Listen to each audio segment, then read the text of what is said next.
अस्सलाम वालेकुम ट्रेडर्स, ये शायद यूसुफ फ्रॉम लाहौर। उम्मीद है सब लोग खैरियत से होंगे और प्रॉफिट में ट्रेड कर रहे होंगे।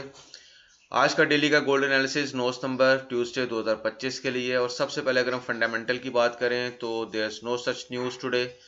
सो जिस तरह से मार्केट ने कल यानी मंडे को जिस तरह से रिस्पॉन्ड किया था विदाउट एनी न्यूज़, मार्केट ने अपना एक बुलिश मोमेंटम जो है वो कैरी रखा। ऑफ कोर्स रेट कट के इफेक्ट्स हैं, इंटरेस्ट रेट के इफेक्ट्स हैं, इन्फ्लेशन के इफेक्ट्स हैं, और ये सारे इफेक्ट मिलके गोल्ड को हाईली बुलिश किए हुए हैं। जितना मुश्किल गोल्ड में बेरिश मार्केट को, एक गिरती हुई मार्केट को, एक फॉलिंग नाइफ को ट्रेड करना होता है, उतना ही मुश्किल गोल्ड को इतने बुलिश मोमेंटम में ट्रेड करना मुश्किल हो जाता है। बिकॉज आपको you never know the ceiling, आपको पता नहीं होता कि ऊपर कहाँ पर स्ट्रक्चर की रेजिस्टेंस पड़ी है या कहाँ पर आपको ट्रेड प्लान करनी है। रिटेस्टमेंट भी मार्केट नहीं ले रही, बहुत ही माइनर सी रिट्रेसमेंट 0.23% या कोई ऑर्डर ब्लॉक या कोई स्ट्रक्चर की सपोर्ट लिए बगैर मार्केट जो है वो ऊपर की तरफ मूव करती जा रही है। इसमें यह है कि बहुत सारे लोग जो न्यू ट्रेडर्स हैं, बिगनर ट्रेडर्स हैं, उनको तो वो बहुत ज़्यादा रिवॉर्ड वो हासिल करते हैं इस चीज़ के ऊपर, क्योंकि बुलिश मोमेंटम्स को वो पकड़ते जाते हैं और अपना प्रॉफिट जो है वो लेते जाते हैं। लेकिन मार्केट फिर उनसे ये प्रॉफिट उसी तरह से वापस भी ले लेती है, बिकॉज साइकोलॉजी जो है वो गलत सेट हो जाती है। सो दैट्स द रीज़न कि इट्स आल्सो वेरी डेंजरस। जो प्रॉपर जो ट्रेडर हैं, जो ट्रेडिंग करते हैं प्रॉपरली, जो इस चीज़ को सीख जाते हैं, they always wait for the retracement.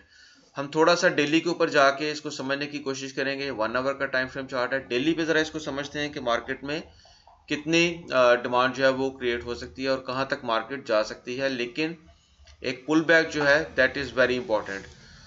So this is the daily time frame chart. और अगर हम प्रीवियस मार्केट का मार्च अप्रैल में कंपैरिजन करें तो यहाँ पर हम देखते हैं कि मार्केट ने कितनी मूवमेंट की थी। सो अगर हम इसको मार्क करें इस मूवमेंट को, तो ये मार्केट की मूवमेंट थी जो कि ऑलमोस्ट स्टार्ट हुई 2950 से और फिर ये गई 3500 तक। और अगर इसी को हम कैरी करके इस मूवमेंट को हम यहाँ पर लेकर आए, इतनी ही मूवमेंट को अगर हम जहन में रखें कि मार्केट की क्या मूवमेंट हो सकती है, तो 3800 तक मार्केट जाती हुई नजर आ रही है, 3850 तक।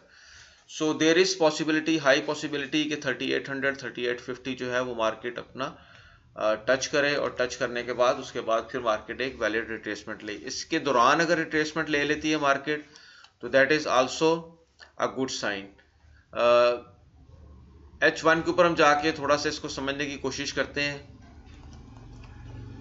और ये 3800 की फिगर मैंने अपने प्रीवियस वीडियोस में भी बताई थी कि मार्केट इस दफ़ा अपने सीजन में 3800 ज़रूर लगाएगी, लेकिन उसके बाद फिर उतना ही ड्रॉप भी एक्सपेक्टेड है।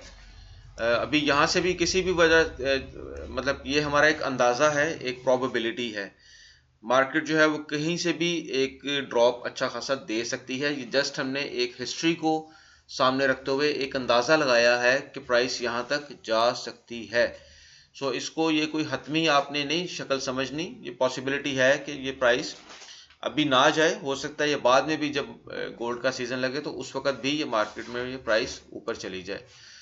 अभी की अगर हम बात करें तो हमारे पास H4 के टाइम फ्रेम के ऊपर इस एक स्विंग का करंटली हमें एक फिब जो है वो लेवल हम निकाल सकते हैं। बाकी जो डेली के फिब हैं वो भी एप्लीकेबल नहीं होंगे, वो जब ड्रॉप आएगा तो उस वक्त वो एप्लीकेबल हो जाएंगे। 3618 और 3609, बल्कि 3609 पर H4 का एक फेयर वैल्यू गैप भी पड़ा हुआ है, एक फेयर वैल्यू गैप मौजूद है। So if market pulls back for any reason, अगर मार्केट वापसी लेती है तो हमारे पास ये वाला एक गोल्डन जोन मौजूद है। यहीं पर H4 का फेयर वैल्यू गैप भी मौजूद है, और यहीं से हम देखते हैं कि H1 के अंदर मार्केट हमें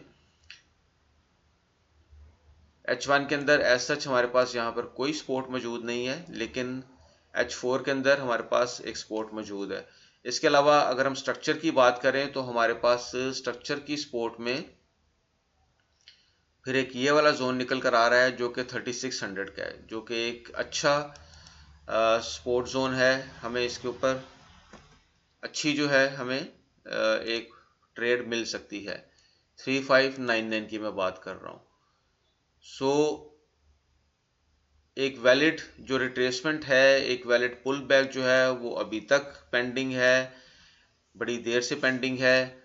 सो अगर ये हो जाता है तो हमें एक अच्छी ट्रेड प्लान करने का एक अच्छा चांस मिल सकता है।